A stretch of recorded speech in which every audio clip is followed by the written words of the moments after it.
Hello, hello, hello, everyone. What is up? It is Nicole Cheney, and for those of you who don't know who I am a nutritionist who specializes in child nutrition, and I do women health as well. That's what I started off with, was women health, and then I kind of transitioned over to child nutrition. Okay, but so every Wednesday we go live here in our app. At 11 o'clock. I'm a little bit late because I had technical difficulties. I was like, I'm 2 minutes late. It's okay. It's all right. And we just talk about nutrition and nutrition tips, health, all that good stuff. We do that all here in the app. So I'm super excited for that we've started doing that in the app and all that stuff. So I'm just making sure that here we go. That everything's all good to go. And there we go. We're good to go. All right. So today we're going to be talking about how to realistically stay on your healthy routine, even through the weekend. Okay. That is what we're going to be talking about. We just had a long weekend. Who stayed on their healthy routine? Who did? Who did?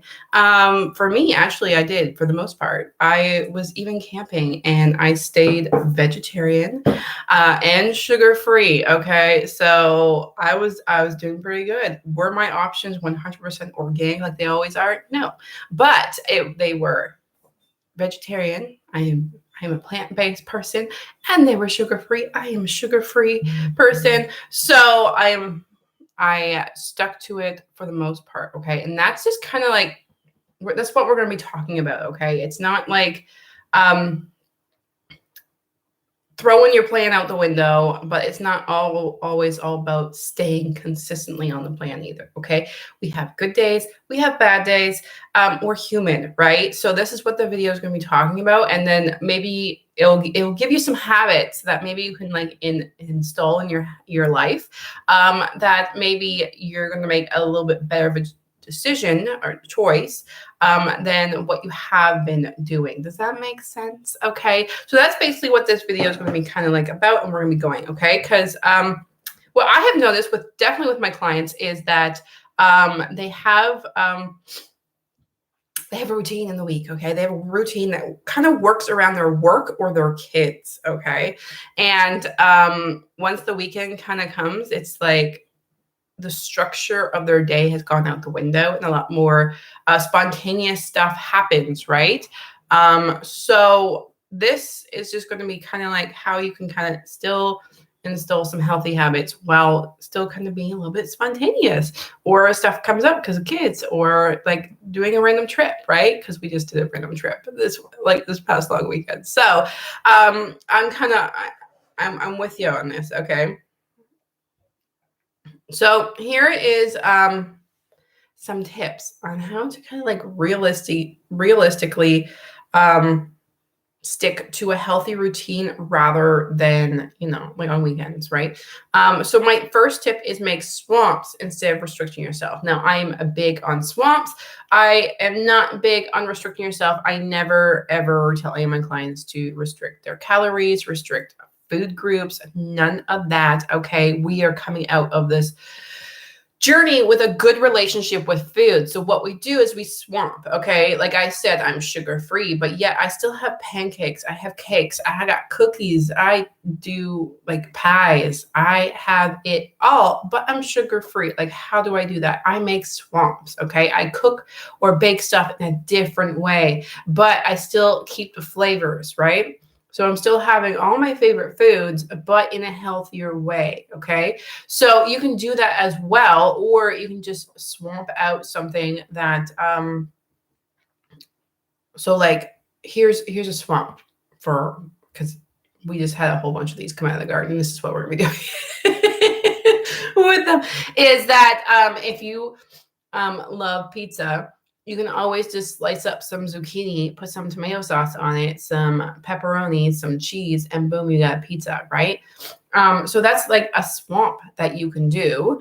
And you still have that great flavor of pizza that you love and enjoy. Does that make sense? So that's just one example. Another example is fries. Who loves fries? Okay, I love fries. Okay. What you can do is, sorry, I feel like a tickle in my throat. I'm so sorry. That was very rude of me. But if you like fries, you can try different ways of making fries. Have you tried cutting up carrots and frying them up just like a french fry? Super good. Okay, they're like freaking good. Or you can do that with rutabagas or turnips and stuff like that too. You can swamp out potatoes for sweet potatoes, right? You can just swamp out some of the more high in starch food with a less starchy food, right? These are all high in starch because they're root plants. If you didn't know that, root plants are high in starch, okay? Excuse me, I gotta tickle my throat. I'm so sorry. But starchy plants, when they break down your body, they actually break down to sugar.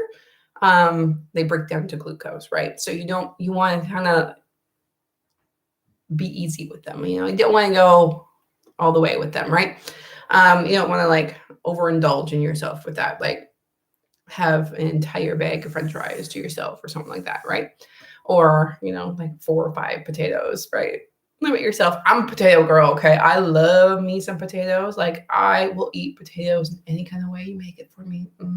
Love potatoes, but I do limit myself so I'm not going over the top with them.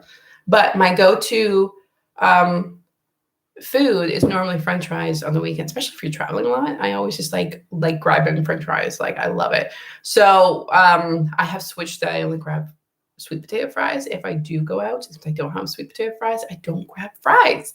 Okay, so I have kind of like switched it. I've made sure that where I stop actually fries or stuff in veggie oil, not like veggie oil, but a vegetable based oil. So like olive oil or grapeseed oil or something like that, rather than something with a meat product. Because I'm like don't want to do meat products. Not that I'm against anyone who does. Okay, it's just my body feels better when I'm not eating meat, so I don't want to put that in my body because it doesn't make me feel good. Does that make sense? With my clients, what we do is we go through food to see how they feel when they eat it. Okay, so then they can just kind of like eat to make themselves feel good. When you feel good when you eat, you have a better relationship with food. Okay. My next thing, okay, after the swamping of the food is plan your meals. I know when you're on vacation, it's not always realistic, but we always come up with a plan. So just give this weekend, for example. Okay, we went away camping. It was a big birthday party for one of my nieces. We all went camping, me and my brothers and sisters and my parents, so we could celebrate her birthday. Okay, I knew what meals we were going to be there for, and I planned for them. Okay, because I know none of them are plant-based, nor are willing to try to go plant-based. They're very strict on me. So I got all the food for me and my girls and my husband because my girls don't like meat. That's actually kind of like how we slowly became plant-based. Is my girls don't like meat, so I was trying to find different protein sources for them to have, and they love chickpeas. Roasting them up in the oven, and then they'll just like eat them like chips. Okay, so incorporating that more in our lifestyle, and I just noticed that I was feeling better, and then I did a little bit more research on plant-based because that's what my girls kind of lean towards, just because I wasn't going to force them to eat something that they didn't want to eat or made them feel bad, right? And now we're plant-based because we feel better that way, right? So eat to feel good, okay? But plan your meals out. So they were having like hamburgers and hot dogs. We got black bean burgers so we can cook them up we made homemade ones so we could cook them up on the barbecue. For breakfast, we made sure there was eggs because we are plant-based, but I still eat some eggs, okay? We're not like strict, okay? So we could have some omelets. We make sure there was pancakes if the girls wanted pancakes or not, because they like omelets too. And like we just made sure like there was food like that there and planned for that. So if you have a plan, or even just like an outline of a plan, you are doing amazing. You're doing good. Okay. So try and have a plan. Number 4 is do something outside. So try and go outside. Sorry, that was number 3. My tip number 3, not 4. Go outside. So try and get yourself outside. Go for a walk. Be active. Try and do like what we do. I have a dog, so I always make sure he has to be walked twice a day. I always make sure I do one of the walks every single day. Okay. So then I do get my physical activity, right? So I always make sure there's some sort of physical activity in a day. So going outside is great. Just go for a walk. Today it's raining, but I love walking in the rain. Okay, my tip number 4 is if you're going to drink, okay, pick a drink and stick to it, okay? So we do sugar-free drinks here. That's what we do because we're a sugar-free family, right? So we do sugar-free drinks if we do drink and we stick to it. We do not go off of it. Someone offers us a drink, we say, no, this is what I'm drinking. So you are kind of in control of the situation, right? So you're not going to go over the top. Well, sometimes you do, right? It's okay. But you're not going to go over the top and you are still enjoying yourself, right? For us, sugar-free drinks, it could just be like, those sugar-free Kool-Aids or sugar-free President's Choice water flavorings, right? It could be that with some like some bug cut. So then you have a variety of flavors that you could just have, and you're still kind of like enjoying yourself and having a ton of flavors. So it's like you're having a bunch of cocktails, but really you're just literally having the same thing. Does that make sense? Yeah, just try not to go over the top, but things happen, right? Right? Things happen. I'm sorry, this tickle in my throat. And the next one is my final tip, my tip number 5 is kind of just be mindful. Be mindful that you are on a journey. So try and make your choices based on that. But then you also want to have fun. So that's why all the other tips are before this one, okay? So it can help you be mindful of the journey that you are on and the hard work that you put in, right? So you don't just throw it all away on a weekend, right? You're working towards a better self. And yes, there's ups and downs, but if you're mindful of the habits you try and create, those habits are going to stick. They're going to stick, okay? So like, making your swamps. Make your swamps. You can still have your pizza. Just make sure it's a thin crust pizza and it's loaded with vegetables. Okay. Make a plan out your meals. So you have like your vegetables and your fruit still on weekends. Okay. Don't just take it out like some people do. Go outside, go for a walk. Be mindful that you still need to move your body. Right. And then if you want to drink with friends, go drink with friends, have fun, but try and limit it. Sometimes it happens. It's okay. It's all right. It's just a hiccup. But stick to one drink. That's probably like the most important thing is try to reduce your sugar when you're doing it. So like dry wines, like the hard alcohol, there's like no sugar in that. So limit your sugar intake and try and be mindful of how many you've had. And, you can still have fun doing it and just be mindful. It's just the whole weekend is basically just be mindful of how much work you have put in and the journey that you're on and the change that you're trying to make. Don't throw it completely out the window and be like, oh, okay, I can just come back on Monday, right? If you do that every single weekend, that's going to become your habit, right? But if you slowly start being mindful of all these things that you can do on weekends, there's those little habits are slowly going to creep in, and you're just going to be more mindful of things that you put into your body, right? That's just kind of how it's going to happen. It's a process for sure. Is it a slow one? Yeah, sometimes, yeah. But it's worth it in the end.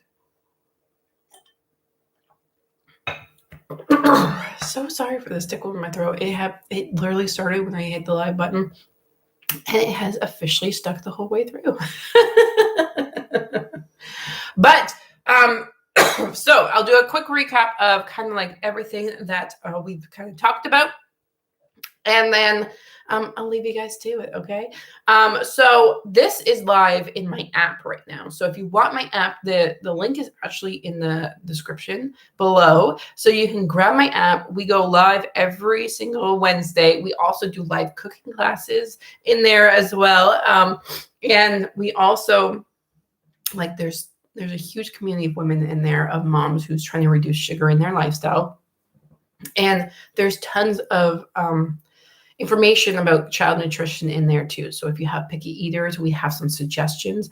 And if you have, there's actually a whole kids center within the app. And what this kids center is it's actually worksheets for your kids. Okay. So the kids can actually work through and see what they want as a healthy lifestyle.